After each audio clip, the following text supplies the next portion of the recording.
Hi, I'm Lady Charmaine, and my guest today is one of the most accomplished players in the WNBA history. She is an Olympic gold medalist, motivational speaker, business manager, and breast cancer survivor.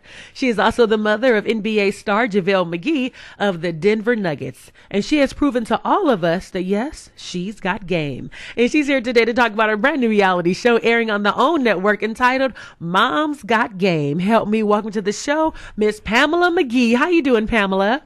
I'm good. Thanks for having me. Oh, you are so welcome, and I'm so glad you got a brand new show, so now we get a chance to see what moms go through, or momagers behind the scenes. So I can't wait to watch No, I'm not a momager. I'm a business manager. Okay, look, she say I'm a business manager. Go No, and let me tell you why. Okay. Because I played the game, so therefore, sometimes momagers have to live vicariously through their kids, and they're trying to seek fame through their kids. I had my own game. I'm an Olympic gold medalist, and I came into the game to protect my son from people who try to take advantage of him.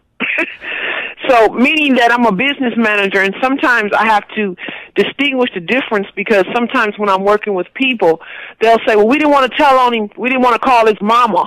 And I'm like, first of all, I'm his business manager, and I sign your check. So you didn't do what you want to do, so therefore don't call me his mother. I'm his business manager. So that's why I just took momager right out the packet. That's good. I'm glad you broke it down like that, because I never looked at it, No, like it almost becomes a hindrance that they kind of disrespect you because, oh, you're just his mama. And I'm like, no, I'm his business manager, and this is what needs to happen. And so that's why I just said, no, I'm his business manager, and I happen to be his mother. And now people respect me on another level. I'm glad you broke it down that way. So I had to break down, I'm a business manager that happens to be his mother. So what even made you even decide to become his business manager? Was it always something that you had, or did you have one before? Initially, to be honest with you, I literally, his rookie year in the league, I literally just moved in with him to help him transition into the NBA. But when you get into new money, and I'm telling you, most wealthy people will explain this to you, it's not that athletes are just necessarily lose money, but it's one thing because everybody got their hand in your pocket. Yeah. And there is this underlining theme that says, because he's an NBA guy, that everybody wants to charge him 5 times as much. And so, many times you're just in the game trying to protect the assets that he has. And I get it all the time. Well, we'll come and get a bid for properties that we want to invest in, and they'll say, oh, it's only $5,000 to fix this. And then they'll say, oh, that's JaVale McGee. Oh, now the bid is $15,000. And my argument is always, the bid is $5,000. It makes no difference if he's JaVale McGee, professional athlete, JaVale McGee in the NBA. The bid is $5,000. That's what the market will bear. But there's this, well, he can afford it. Exactly. That's why he can afford it, because that's what I'm going to pay. I know that's right. Look, we're going to get this straight real quick, like. Hello. So that's what our business manager does as his mother. Right. I'm so glad you broke it down like that now. And not only that, though, also in being a professional athlete, there's so many what we call financial providers at the table. And many times athletes go broke because they don't have. Now, this is where my mama hat comes in and says, no, you going way, you over your budget. No, you doing way too much. No, pull it back. Now that's when the mama comes in. Whereas if I was only his business manager, sometimes they allow them to spend, just crazy, and they never, no one, because they don't want to lose their job. Well, and I always tell them, look, you can fire me as your business manager, but you can't fire me as your mother. I know that's right. Look, because I'm going to always be here, and I always have your back. Now, how did you... Right. And at the end of the day, when the world throws him away, or when he stops playing basketball, or sometimes when the media will crucify him, I'm still going to be your mother. You can always come back home to me. Because I'm going to love him regardless if he's JaVale McGee, the NBA star, or JaVale McGee, whatever. I'm going to always be there as his mother. And so he knows that. And that's why the relationship is so touching, and it looks so good on television, because people can't understand our relationship. And I say, no, that's really us. Now, how did your reality show even come about? Tell us about the show. Well, basically, I wasn't really into going to do reality TV. My team came to me and said, and we met with Sony Television. And so he was signing his big contract. And I had my videographer who videotapes everything come and say, look, just tape us signing his big contract, because him signing this big contract is going to change our family. It's going to break a cycle of poverty. It's going to, be a part of my mother's legacy, who had a vision, my mother, who cleaned toilets for $1.25 an hour. So I wanted to document that. And so she taped it, and then Alani Ford taped it, and then she took it to another guy. He said, look, I want to pitch this to Sony. And, everybody always bringing me deals. Everybody saying they could do something. I'm always saying, yeah, right, whatever. Right. So needless to say, I have a place in Virginia as well, and I was in Virginia, and they say, look, Sony really wants to meet with you. And I said, seriously? I said, okay, tell them I want to meet with them on Friday. They called me on a Thursday. They said, no, we want to meet with you on Thursday. Then I met with Holly Jacobs, who's the president of Sony, and we met for like 2 hours. She says, no, Pamela, we have to do your story, because we need to put different images in the media. And you and your son's story, I'm a breast cancer survivor. She said, people need to hear this story. People need to see you and your son's relationship. We love it. Please do it.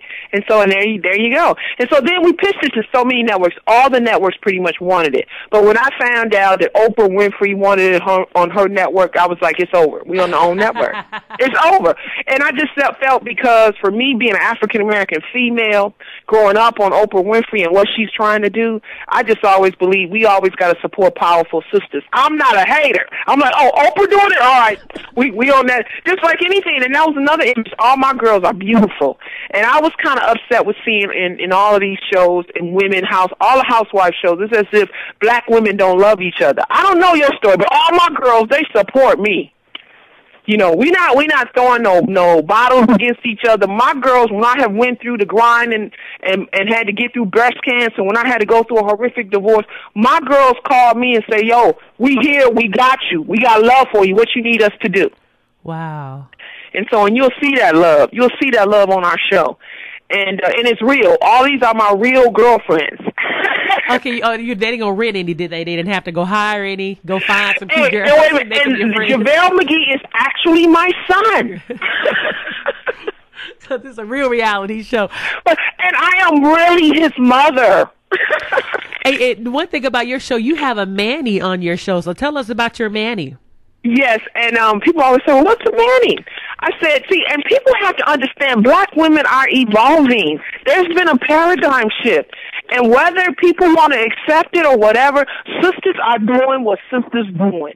Sisters are getting paid. And everybody got to sit back and say, whoa, the Amazonian, I call it the Amazonian discombobulation. Sisters, we can't be feeling sorry for ourselves, and I'm not going to apologize for doing what I do. Right. And it seems like you got to apologize for wanting to make money. You got to apologize for getting out here grinding. And I've never been that person. I've always been the sister to say, hey, I'm going to do what I do. And all you got to do is I tell all my people on my team, I tell everybody who's that works for me, I said, it is a DC-10. It's enough seats for everybody to get on. But it's going to take off. So either buckle up or get your stuff and get off the runway. I know that's right. Okay. And it's because of the fact of the God I serve. See, we got to stop walking. We got to stop walking in abuse and walk in abundance. Mm-hmm. I've been doing this whole piece on why did only two make it in, Joshua and Caleb. Because Joshua and Caleb said, for me and my house, we going to serve the Lord. Mm-hmm. And see, we got to stop believing the hype. And I'm telling people, when Obama got a second term and we had black people and we had a black president, I told all my African-American sisters and brothers, the lid is off. Y'all can get out if you want to, but the lid is off. And I'm walking in abundance, and I'm walking in the land of milk and honey. And this is what God told me, and this is my word, and this is the prophetic word that God placed on my life when my son signed his contract. He said, you are walking in the land of milk and honey, and you are taking the land. You're taking the land because your mother, who cleaned toilets for $1.25 an hour, spoke into your life, sacrificed for you. You sacrificed for your son. Because he said, no matter what we go through or how we go through it, we serve the God of Abraham, Isaac, and Jacob. You better preach that. Because I'm reading that right now. I'm not trying to preach, but I'm just telling you, we serve the God of Diane McGee, Pamela McGee, JaVale McGee the first, JaVale McGee the second, and JaVale McGee the third. But the enemy has told us that we don't have the right or the authority to walk in the land of abundance. See, Pamela, you don't think you're preaching, but you are, because you're coming straight from the Word of God. So whether you accept it or not, you are preaching. You can call it motivational speaking, but you're motivating through the Word. So you are preaching the Word of God. And I'm just thankful, and you'll see that in the show. And I just know that God is saying that the saints of God, people who love God, I love God, and I think that's what has gotten me through. I'm a breast cancer survivor, and when God blessed me with this beautiful son, I mean, when I knew I was raising a man-child, it was on my face before the Lord. And I said, Lord, I thank you for this gift. But I had to give up playing basketball. That's a true story. You can research it. I had to give up playing basketball because as a professional athlete, when we get pregnant, that's an occupational hazard. Right. But I prayed, and now, 25 years later, look at the blessings that God gave me. And so I just tell sisters out there, and that's what the show is about. Mom's Got Game on the OWN Network every Saturday night. It is a testimony, and when you see our story, when you see our life come to truth, it's just really, I want all them single mothers out there that's in that grind each and every day. When we know that the month is long and the money, the month is long, but the money is short. Mm-hmm. We know that the God we serve still keeps us on our face, still covers our sons, and that we still can raise sons of destiny. Whether our situation or our circumstances are there, I know I am a living testimony that sometimes through breast cancer, through a horrific divorce, through struggles, it was the only thing that got me through was I heard a word from the Lord. So I know. And and that's really what the sister's about, sisters to see another sister that when they going through, they can look at my story and say, well, my sister did it. It's all right. I'm going to be all right. And I want to know for you, where did your love for basketball come from? Because, of course, we know you loved basketball, then you raised a son that was skilled. Did he see you playing, or did he just automatically gravitate to basketball itself? Well, it's a two-sided coin. Uh-oh. He has been, which is so surreal. I played professional basketball in Europe, and this kid literally was in a stroller with the nanny at the end of the bench. And we traveled all over the country because the WNBA hadn't been in existence. So I played 8 years. I played in Europe. I played in Italy. I played in France. I played in Sao Paulo, Brazil. And this kid was always with me, always supporting me, always right there on my side. And so now for me to sit in the stands and watch him play is full circle for me, and just really just a blessing. And I'm just so thankful that God blessed me with this son, and that we get to share our story with the world. And that's it. Mom's Got Game, every Saturday on the OWN Network. I know that's right. And so we want to make sure that you also DVR, make sure you tell a friend, because now we get to go behind the scenes of JaVale and his mom and see what really goes down. Before we go, Pamela, do you manage others besides your son? Yes, I have a management company, and I also run all of JaVale's companies. We are partners in several companies. He has an entertainment company, wow, which we do other TV projects. So it's just exciting. It's exciting that I got a 25-year-old son that's not only smart, but an astute businessman. And so we work together on so many projects. And then at the end of the day, I'm still mama. I cannot wait to see this show. But I'm a business manager. I know that's that happens to be his mother. I love how you put that. Everyone, we want to make sure that you tune in this Saturday on the OWN Network to Mom's Got Game. And if you don't know, now you know. Mama really got game. Thank you so much, Pamela, for coming on the show. Thank you for having me. It was and just tell all them sisters, I don't care what you're going through. Hey, I heard a word from God. And if you see my story, God has no respect to persons. If he can do it for me, he can do it for you. And somebody need to hear that word today. I'm not going to preach, but I'm just saying. No, I'm going to end it with this. Preach, girl.